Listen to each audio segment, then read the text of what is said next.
Ok, muchas gracias.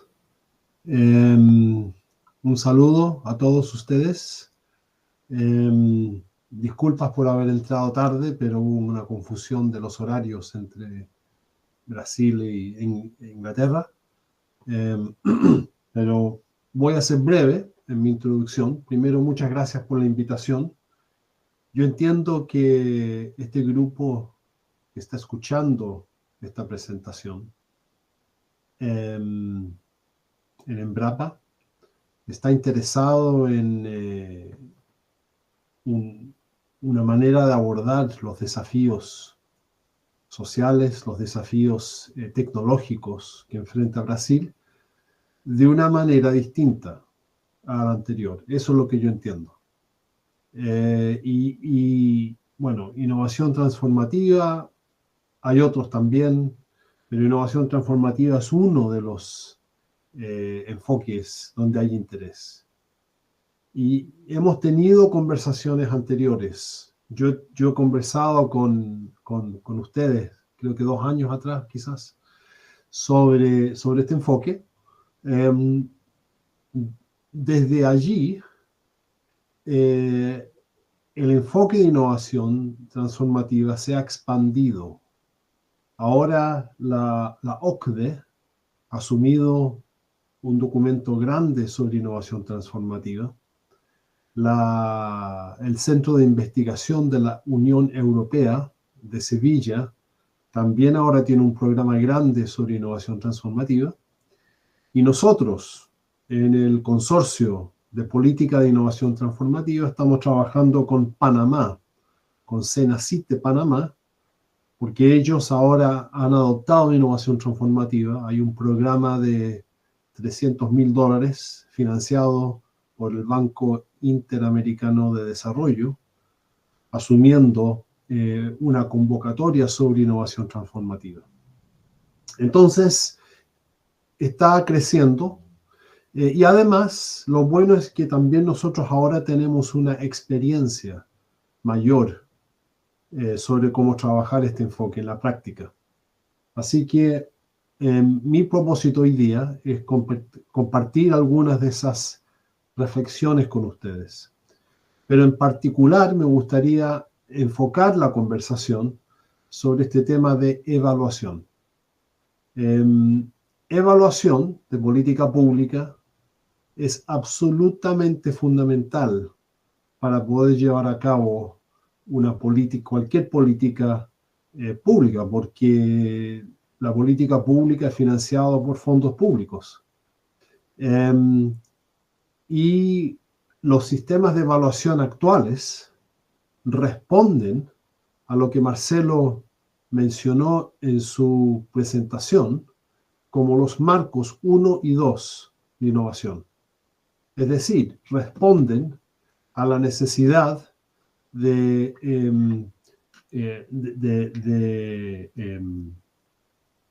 hacer un impacto de gasto público en crecimiento económico, en desarrollo de más innovación, en desarrollo de tecnología también. Pero también los sistemas actuales de evaluación no toman en cuenta cómo se hacen procesos de cambio, cómo se dan procesos de transformación. Y por lo tanto, nosotros necesitamos pensar en sistemas de evaluación distintos. Si no, es muy difícil. Entonces, eso es lo que yo quiero hablar hoy día con ustedes. Procesos de evaluación. Y si ustedes definitivamente en Embrapa están interesados en usar este enfoque, entonces hay que diseñar formas de evaluación que son distintos a los tradicionales. El próximo, por favor. La próxima, gracias. Bueno, muy rápido. Estos son básicamente 3 principios que uno podría pensar por qué considerar o por qué pensar en innovación transformativa. ¿Ya? Si estos 3 factores son factores que les interesa a ustedes y creen que son importantes, entonces deberíamos pensar en eso. Primero, la evaluación formativa trata de visionar el futuro y cambiar y redireccionar los proyectos, las estrategias y los sistemas y la inversión en torno a esos futuros. Pero esos futuros no son futuros a veces que también nosotros queremos. ¿Cuáles son los futuros que nosotros queremos? No son cosas que son entregadas a nosotros desde afuera. Si queremos un futuro más sostenible, si queremos un futuro más justo, si queremos un futuro más con una mejor relación entre la humanidad y la naturaleza. Entonces, ¿cómo anticipar ese futuro y cómo trabajar en esa dirección a través de experimentos? Entonces, muy importante. Eso, en otras palabras, tiene un direccionamiento. No es una inversión ciega, general, abstracta, vaga. Está tratando de construir un futuro particular. Yo la próxima semana voy a estar en Panamá y en ese viaje a Panamá, con los agentes del sistema de innovación, vamos a hacer unos talleres de futuros. Y en esos talleres de futuros vamos a proponer 3 posibles futuros de alta tecnología, de menos consumo, etc. Entonces, y después vamos a pensar cómo podemos anticipar ese futuro. Bueno, esa es una de las bases de transformación, porque transformación implica cambiar el futuro. El segundo, la manera de llegar es a través de esta idea de nichos transformativos que Marcelo planteó. Efectivamente son espacios de experimentación. A veces esos nichos vienen de fuera del sistema actual, porque plantean cosas muy nuevas, pero muchas veces los nichos vienen dentro del propio sistema. Entonces es cosa de identificar estos y ver cómo legitimar esa actividad. Y para poder hacer esto, hay que hacer experimentos para poder avanzar como una estrategia.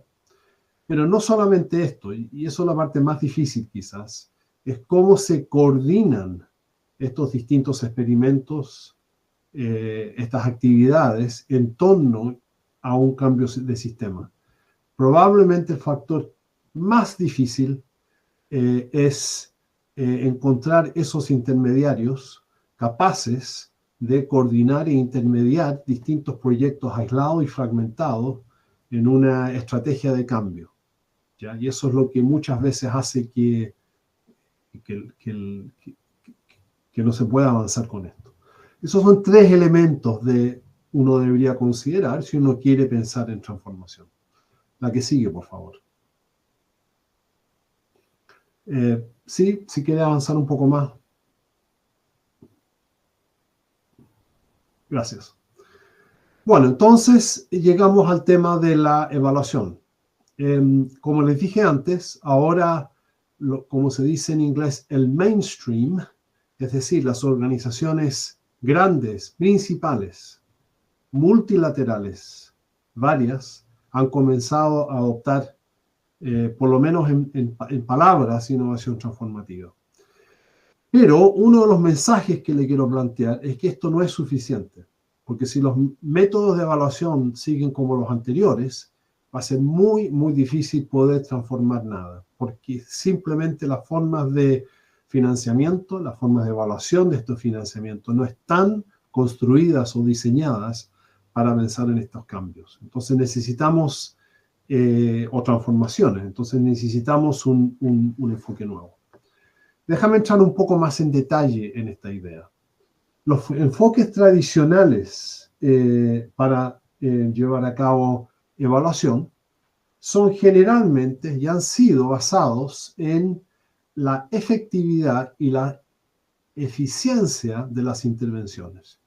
Y acá hay 2 factores que son importantes para medir esa efectividad y esa eficiencia. Uno es lo que esta palabra siempre he tenido problemas en traducirlo al español, quizás en brasilero hay una mejor palabra, que es accountability, ¿ya? En inglés. Accountability significa la responsabilidad. Entonces, muchas veces los gobiernos o las contralorías, como se dice en español, tienen mucho control sobre el dinero que se entrega para hacer trabajos. Y se imponen controles de indicadores, de esto voy a hablar enseguida, que son muy rígidos en cuanto a cómo se gasta el dinero. ¿Ya? Eso es lo primero, o sea, accountability. Si vamos a hablar de transformación, tenemos que desarrollar una nueva definición, una nueva medida de accountability que nos permite que los proyectos sean transformativos. Y el segundo se llama additionality, adicionalidad. Es decir, si el dinero que se ha invertido ha mostrado que ha tenido algún cambio, que ha provocado, y cuál es el factor para provocar eso. ¿Ya?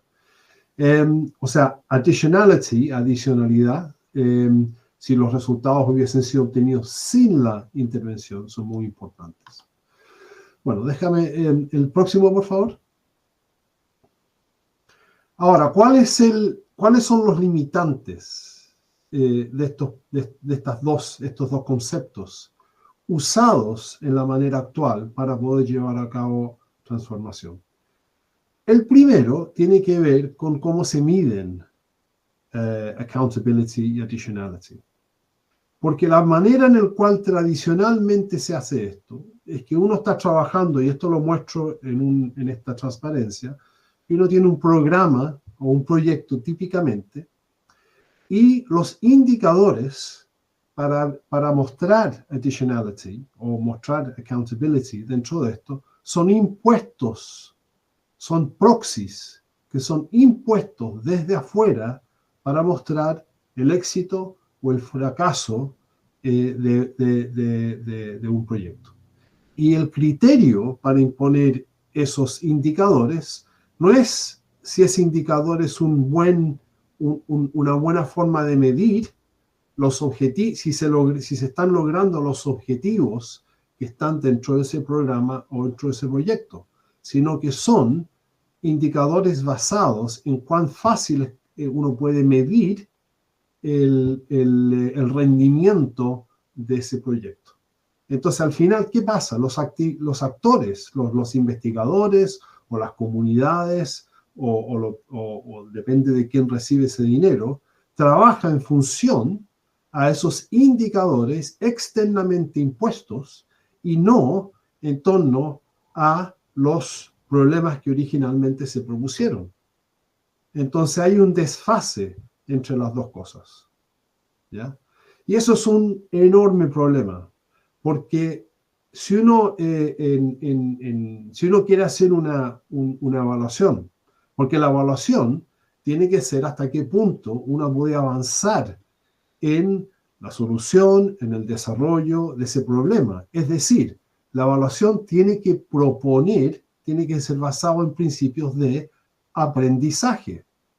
Si el proyecto o el programa está aprendiendo de la naturaleza del problema y cuál es la solución. No una serie de indicadores externamente puestos. Pero, por supuesto, los investigadores tienen que trabajar en base al criterio que se les impone. Entonces hay un desfase, se desvirtúa el proyecto. El segundo problema, entonces, es que los actores, en términos de su aprendizaje, su capacidad de entender ese problema, ese proceso es invisible. Es decir, en una forma de evaluación tradicional, el proceso de aprendizaje termina siendo invisible, ¿ya? Y tercero, como la evaluación se tiende a hacer ex post, es decir, no existe espacio durante el experimento o el programa o el proyecto para que haya aprendizaje. Esto significa, ¿qué significa eso? Muchas veces, y esto ha sido nuestra experiencia, cuando uno comienza un proyecto o un experimento, uno hace supuestos sobre una teoría de cambio, sobre cuáles son esos cambios. Pero muchas veces esos supuestos no son totalmente correctos. Y durante el proceso de experimentación, uno se da cuenta de eso. Bueno, una evaluación debe tener la posibilidad de cambiar esos supuestos, de alterar esas teorías de cambio, es decir, de cometer errores y mejorarlos. Pero si la evaluación es ex post y solamente ex post, entonces no es posible hacer esto. Entonces, eso restringe mucho la capacidad de que la política pública sea efectiva en cuanto a realmente hacer cambios, porque no hay un proceso de aprendizaje. Bueno, estas cosas que yo les estoy explicando son cosas que nosotros identificamos ya cuando comenzamos este trabajo de innovación transformativa. Y les voy a explicar algunas ideas que nosotros hemos tenido para tratar de intentar superar algunas de estas cosas. Lo que yo les estoy planteando son algunas ideas que ya se han discutido, pero también tenemos nuevas ideas ahora que estamos conversando. El próximo, por favor. Bueno, entonces, ¿cómo nosotros podemos trabajar con un sistema de evaluación que sea distinto, que evite y supere estos problemas que yo les acabo de mencionar? Bueno, nosotros llamamos esto evaluación formativa. Y la evaluación formativa contrasta con una evaluación auditiva. O sea, una evaluación cuyos principios es control, ¿ya? A diferencia de una evaluación cuyos principios es formar y aprender. Por supuesto que tiene que haber evaluación. Por supuesto tiene que haber control de que las cosas se están usando bien. Pero lo que tratamos de hacer es desarrollar algunos principios de evaluación que sean acordes con el marco 3 de transformación. Bueno, algunas de estas ideas están aquí. Los participantes de la intervención tienen que tener el espacio de reflexionar y analizar por sí mismos sus intervenciones. Es decir, las medidas de cambio, los indicadores, las pruebas si efectivamente se está avanzando en ese cambio, tienen que surgir del proyecto mismo y no sean impuestas externamente. Ahora, claro, si estos cambios se pueden medir, perfecto. Si no se pueden medir directamente, hay que buscar indicadores, pero esos indicadores tienen que ser adecuados al proceso, ¿ya? Los fracasos, los errores, las cosas donde se hayan problemas, pueden promover excelentes oportunidades de aprendizaje sobre el contexto, las condiciones, lo que es necesario cambiar. Y eso tiene que ser reconocido, ¿ya? Es decir, lo que es importante es que se aprenda también de los fracasos. Eso es muy, muy importante y eso se puede medir a través del tiempo. Por esta razón, la evaluación puede entenderse también como una especie de experimento. Pero esto también requiere el desarrollo de capacidades de evaluación. Es imposible llevar a cabo procesos de transformación si no hay equipos que tengan esa capacidad de evaluación, pueden ser externos al programa o internos al programa, pero tiene que haber esa capacidad de entender cómo se definen estas teorías de cambio, cuándo es necesario cambiar, cuándo sí es aceptable y cuándo no es aceptable. Por lo tanto, así la evaluación se convierte en el proceso mismo de diseño e implementación de transformaciones. Pero, por supuesto, estos tienen que ser coherentes con principios de política de innovación transformativa.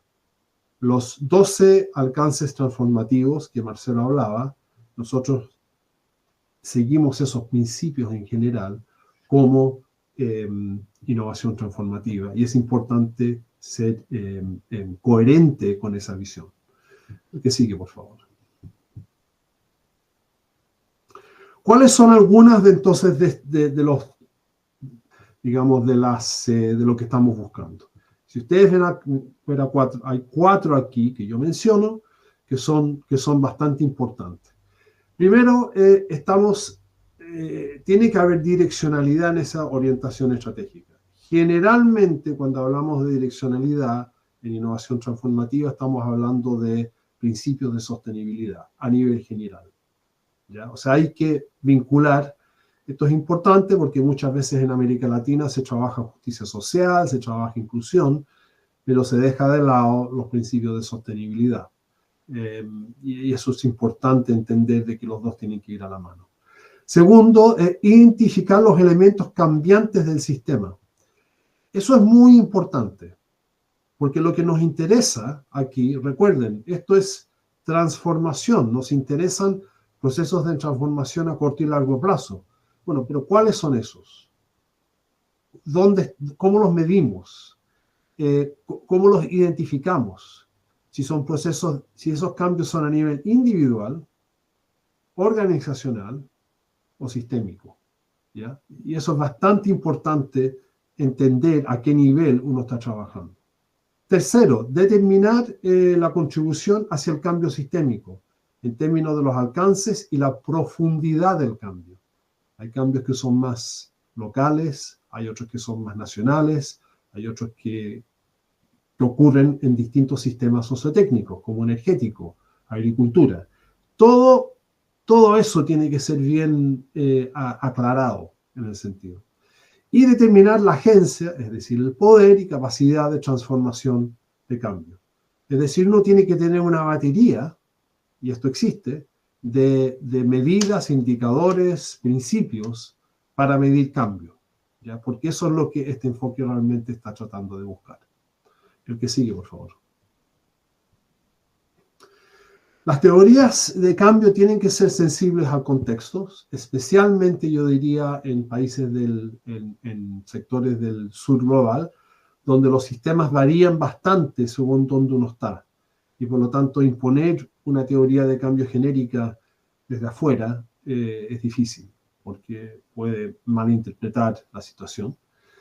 Pueden combinar elementos cualitativos o cuantitativos, ¿ya? Y deben ser definidos colectivamente por los actores del programa, y los indicadores y medidas surgen del propio proyecto que se quiere cambiar. Es decir, cuando uno desarrolla una teoría de cambio con los actores, con las comunidades, con los investigadores, estos surgen desde el proyecto y en conjunto con los actores del proyecto y no son impuestos desde afuera.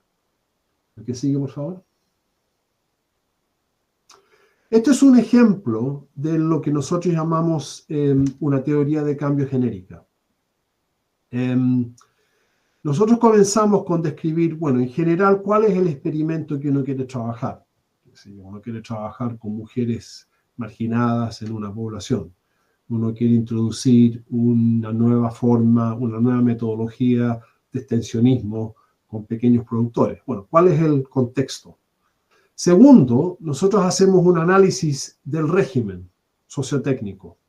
¿En qué sistema uno está?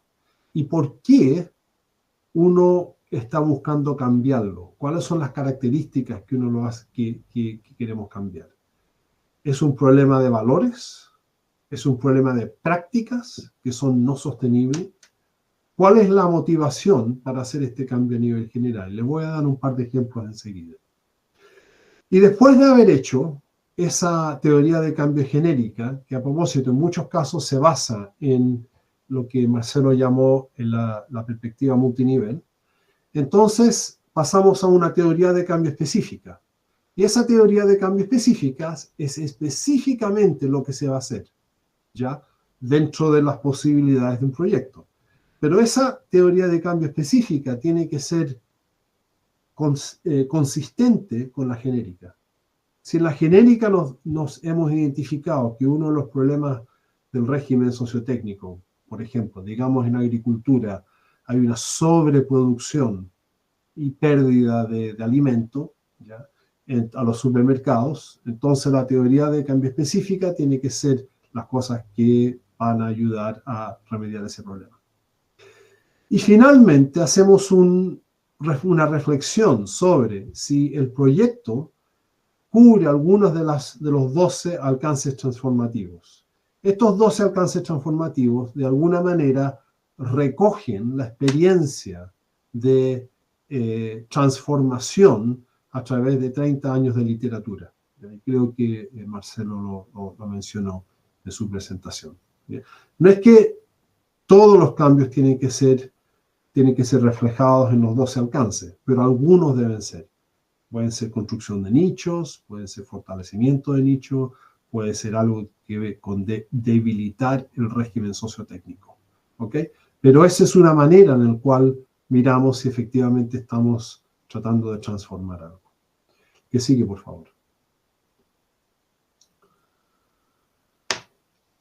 Si quieres seguir un poco. Gracias. Uno más, dos más. Y el que sigue. Esto es solamente me disculpo, esto está en inglés, pero porque era una presentación que hice antes. Esto es 8 proyectos que nosotros trabajamos en el Hub Latinoamericano de Innovación Transformativa, en Colombia, Chile y México. ¿Ya? Ahora, ustedes verán, esto fue en el 2020, hace unos años atrás, y ustedes verán, si logran ver el inglés, de que todos estos proyectos transformativos son el típico tipo de problema que uno enfrenta en América Latina en comunidades y en su relación con sistemas sociotécnicos. Algunos son de agricultura y alimento en términos de producción, otros tienen que ver con salud, otros tienen que ver con recurso hídrico, ¿ya? Y otros tienen que ver con problemas de circularidad, es decir, el residuo sólido en ciudades. El típico problema que nos estamos enfrentando, que tiene la gente en su relación con sistemas naturales, agua, energía, alimento, salud, etc. Y lo que estábamos buscando a través de estos proyectos es hacer procesos de transformación. ¿El que sigue, por favor? Este es un ejemplo de una teoría de cambio genérica. ¿Ya? Un grupo en Bogotá estaba trabajando el problema de residuo sólido, que casi todas las ciudades latinoamericanas tienen, donde ¿qué se hace? Hay enormes cantidades de materiales entrando a las ciudades y se consume y enormes residuos que están saliendo, todos estos terminan siendo tirados en estos grandes centros que son peligrosos y que las personas trabajando en estos trabajan en condiciones muy precarias. Y el concepto de circularidad ha sido uno muy, muy importante para tratar de reducir, digamos, estos residuos. Entonces, este grupo hizo un mapa sistémico del sistema de residuos sólidos en la ciudad e intentó identificar, digamos, los puntos donde uno podría intervenir para intentar cambiar, digamos, eso para hacerlo más circular. ¿Ya? Y hay distintos puntos de intervención. Primero es mapear el sistema, que ustedes ven, pero segundo, distintos puntos de intervención, pero que esto se vea no solamente como una intervención aislada, sino que se ve como parte de un proceso de cambio de todo un sistema. ¿Ya? Y aquí los recicladores de la calle, las personas que recogen, juegan un papel fundamental, porque ellos son actores no un problema, sino que pueden ser actores que facilitan ese proceso de cambio. Esa fue la teoría de cambio genérica que ellos hicieron. ¿Ya? Muy bien desarrollado. Ese es un ejemplo. El que sigue, por favor. Esto es a grandes rasgos cómo se desarrolla la teoría de cambio específica. ¿Ya? Y aquí el tema de evaluación comienza a ser importante. Esta teoría de cambio específica no es solamente para innovación transformativa. La teoría de cambio específica es para cualquier proyecto proyecto y donde se usa una teoría de cambio. ¿Ya? Pero lo importante es que dentro es que las actividades, los indicadores de progreso surgen del propio diseño del proyecto y de la teoría de cambio específica.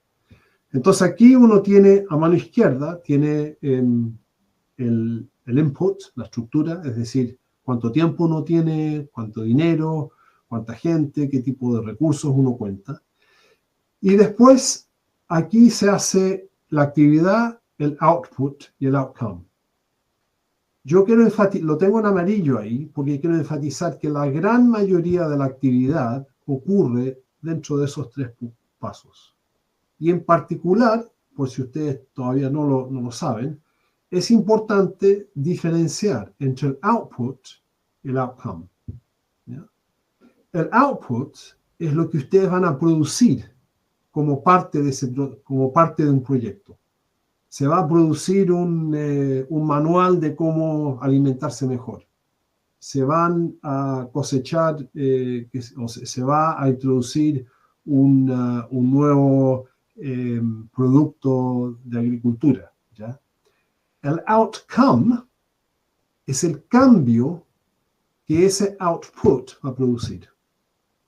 Es decir, si uno va a producir un nuevo libro de recetas locales para mejorar el tipo de alimento que la gente come, el outcome es una mejor dieta para la gente. Entonces ahí está el supuesto. El supuesto es de que al producir un mejor libro de recetas, ese va a producir un mejor alimento para la gente. ¿Ya? Y esa diferencia es absolutamente clave, porque lo que debe medir la evaluación es no solamente el output, sino que también el outcome, lo que produce, el cambio que produce esa intervención. A veces eso se puede medir directamente, pero otras veces no. Otras veces es importante tener indicadores, ¿ya? Proxies a través del cual se puede medir eso. Pero esto es uno de los elementos absolutamente claves para poder producir un cambio exitoso. ¿Ya? Bueno, ¿qué sigue?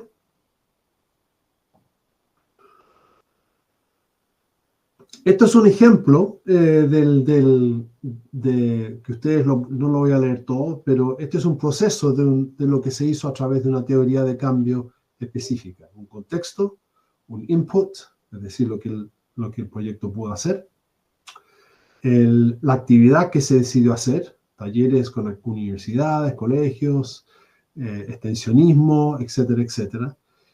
El producto, o sea, el output, que eso logró, en este caso, producción de guías de cocina de colegios, desarrollo de nuevas amplias redes, eso es un output. El outcome, que es la parte clave, ojalá es nuevas regulaciones locales sobre la calidad del alimento, replicar y reproducir prácticas de cocina locales en colegios, nuevas prácticas de compra. ¿Ya? El impacto son las cosas a más largo plazo, que generalmente tienen que estar medidas a través de varios proyectos. ¿Ya? Pero ustedes ven aquí se están haciendo supuestos que un output va a producir un cierto outcome. ¿Ya? Y esto es lo que muchas veces se comete un error, uno no está claro y uno tiene que poder cambiar a través de un proceso de evaluación, ¿ya? Evaluación formativa, etc. El que sigue, por favor.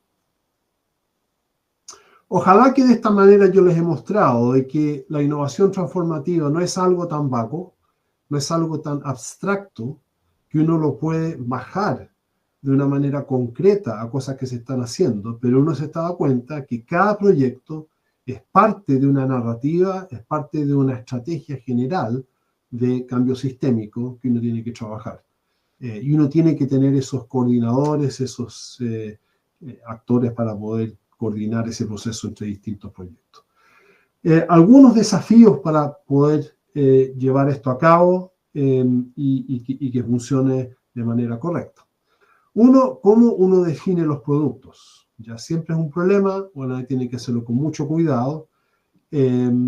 Y cómo uno llega a esos cambios que uno quiere. ¿Cuál es la relación entre lo que se produce, lo que ustedes van a producir, y que esos cambios van a provocar cambios más profundos? Siempre no es fácil hacer eso. Segundo, ¿cómo seguimos los aprendizajes en los experimentos? ¿Cómo los medimos? ¿Cómo los articulamos? ¿Cómo damos lugar? ¿Cómo lo vemos? ¿A qué nivel esos aprendizajes se hacen? ¿Ya? Eso también es un desafío. Nosotros en el pasado hemos pedido que los investigadores lleven a cabo narrativas, escriban narrativas de sus intervenciones. Y esas las juntamos después y después ahí damos como una especie de mirada, de codificación de los aprendizajes que ellos han podido llevar a cabo. El desafío 3, quizá uno de los más difíciles, explicar cómo los outputs contribuyen a un outcome. Si uno lo logra hacer, excelente, pero no es fácil hacerlo. El cuarto es cómo integrar evaluación formativa dentro de los procesos estándar de evaluación de las agencias públicas. Eso es un enorme desafío. En el caso de Panamá, por ejemplo, ellos han aceptado todo el paquete de innovación transformativa, entonces no es problema.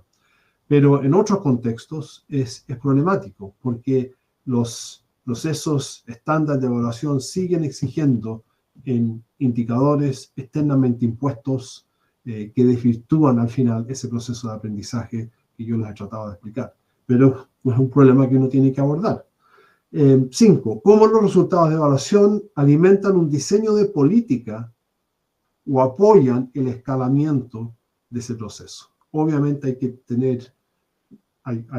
que tener esa capacidad de poder llegar a los actores de arriba y transformar esto esto solamente yo les he dado un ejemplo, pero la idea es un cambio más fundamental en cómo se diseñan las políticas en esta manera para provocar cambios.